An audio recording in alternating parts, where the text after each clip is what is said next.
The Supreme Court today handed down a major victory for gun control advocates. The government may not regulate individuals' possessions of weapons for self-defense. Will allow scrutiny for all gun laws pertaining to everything: assault weapons, age restrictions, restrictions on magazines. Justices ruling this morning it conflicts with the Second Amendment's right to bear arms. God, how cool is this? This is an issue that every gun owner should be concerned about, and we in Congress should be concerned about it too. Congress just pulled off something that's going to completely change how millions of Americans carry firearms, and most people still have no idea what's about to hit them. This isn't some minor policy adjustment buried in paperwork. This is a seismic shift that's already started rolling out this December and will explode into 2026 with consequences that'll affect every single gun owner in America. What lawmakers just unleashed through H.R. 38 is nothing short of revolutionary, and when you understand the 10th rule they've created, you'll see why certain states are already scrambling to figure out their next move. The changes coming down the pipeline are so significant that missing even one of these new rules could land you in serious legal trouble without you ever realizing you crossed a line. Let's start with the bombshell that's going to reshape everything. Your concealed carry permit is about to become exponentially more powerful than it's ever been before. For decades, gun owners have lived in a nightmare scenario where crossing an invisible line on a map could instantly transform them from law-abiding citizens into felons facing years behind bars.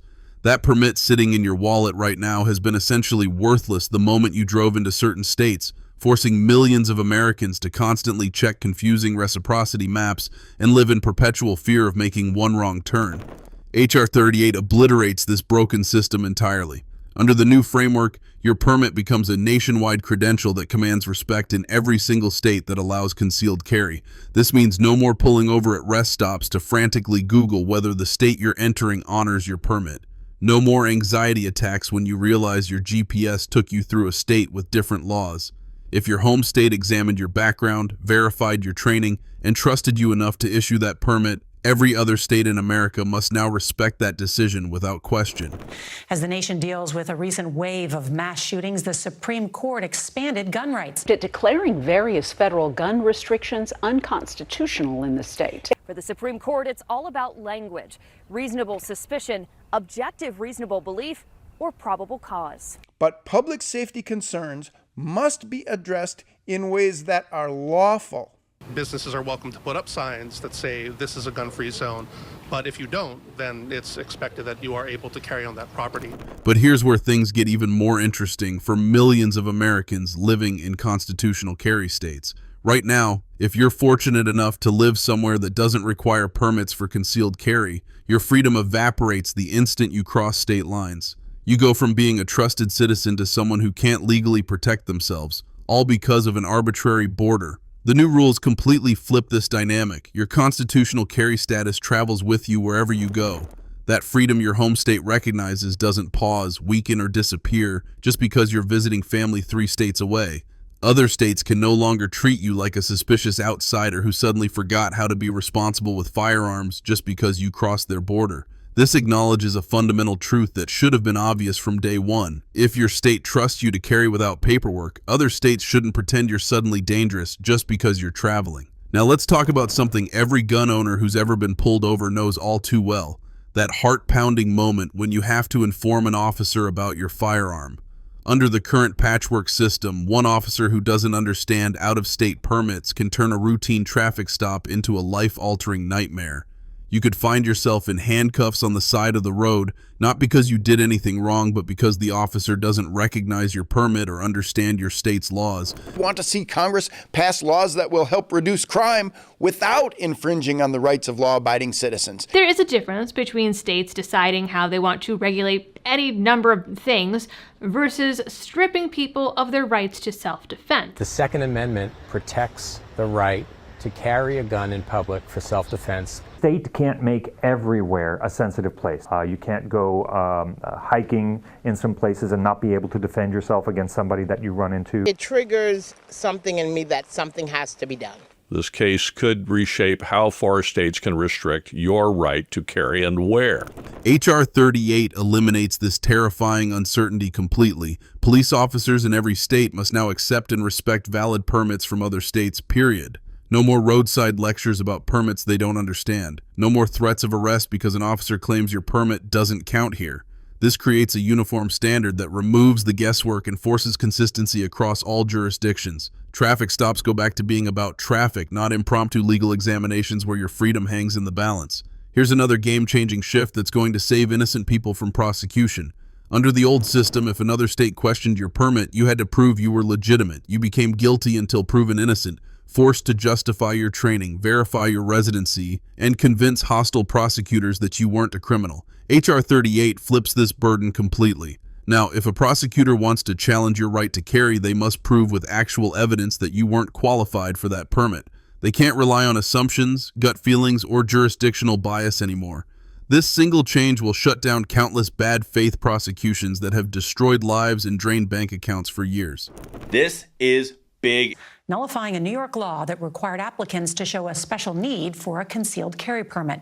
And today, the Supreme Court said that's unconstitutional. That puts a limit on the right to have a gun. In a 6-3 decision, the court struck down New York's law, which places restrictions on concealed handguns. It also puts state laws in jeopardy that are similar to this law, saying setting a higher threshold in an emergency could mean life or death. One of the most insidious tactics anti-gun jurisdictions have used is creating invisible gun-free zones without proper notification. You walk into a building thinking you're following the law, only to discover later that you've committed a felony because nobody bothered to post a sign. H.R. 38 mandates clear, visible signage for all gun-free zones. If they don't want you carrying inside, they must tell you up front with standardized signs you can actually see and understand. No more secret traps designed to criminalize honest people. Violating these zones becomes an actual informed choice, not an accident that happens because the rules were deliberately hidden. For anyone who travels across state lines, especially truckers and families on road trips, the next rule is absolutely crucial. Currently, even with your firearms locked and unloaded in the trunk, simply passing through certain states can make you a felon.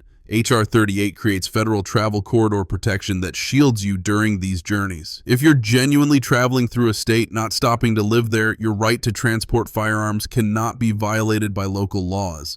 Long-haul truckers can finally do their jobs without constant fear. Families moving cross-country don't have to choose between their possessions and their freedom.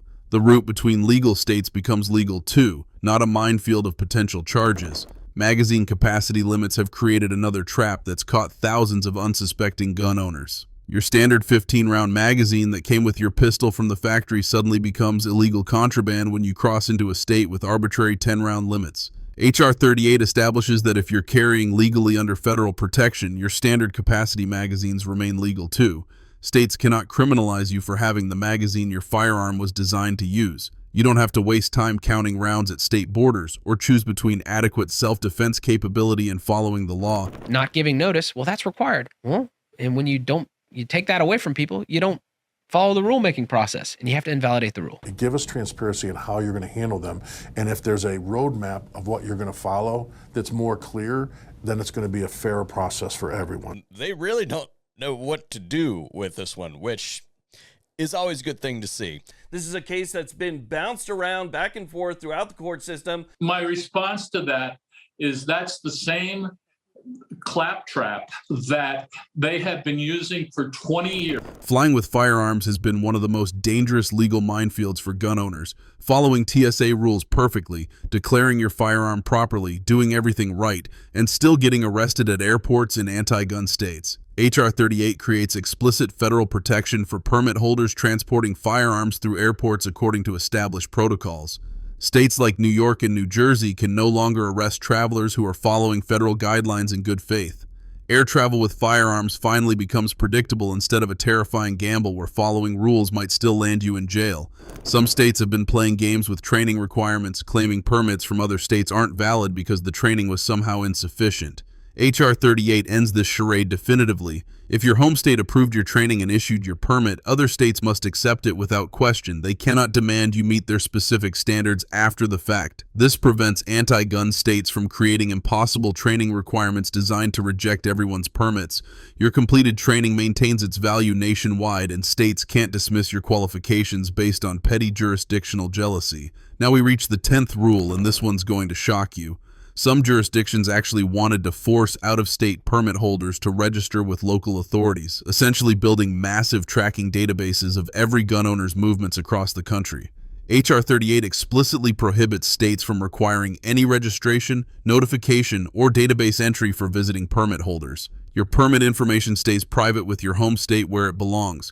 Nobody gets to build a backdoor gun owner tracking system by forcing registration at the state level. We won't see changes overnight, but it's going to be quick. That law was enacted more than a century ago. Everybody has a right if they're a responsible adult. When things sound really good for gun owners in court, that doesn't mean it's over. This will get appealed, and this might go back and forth a little bit. But for right now, this is where we're at. It's a case that legal experts will be watching closely. Exercising your constitutional rights doesn't mean surrendering your privacy or letting the government monitor your every movement. These aren't just political promises or wishful thinking anymore. These rules are reshaping how every American exercises their Second Amendment rights, starting right now and accelerating into 2025. The landscape of gun ownership and concealed carry is transforming at a pace we've never seen before, and staying informed isn't just smart, it's essential for remaining on the right side of these sweeping changes. The implications reach far beyond just carrying firearms. This represents a fundamental shift in how states must respect each other's decisions and how individual rights travel with citizens across state lines. For the first time in modern history, law-abiding gun owners can move freely throughout their own country without the constant fear of accidental criminalization. The patchwork of confusing, contradictory laws that trapped innocent people is being replaced with clear, consistent standards that everyone can understand and follow. What makes this moment so critical is that we're standing at the intersection of massive legal change and practical implementation. While these rules are moving forward, there will be challenges, confusion, and attempts to circumvent or water down these protections. Staying ahead of these developments, understanding your rights, and knowing exactly how these changes affect you personally will make the difference between confidently exercising your rights and accidentally running afoul of evolving regulations. That's it for today, folks. See you in the next video.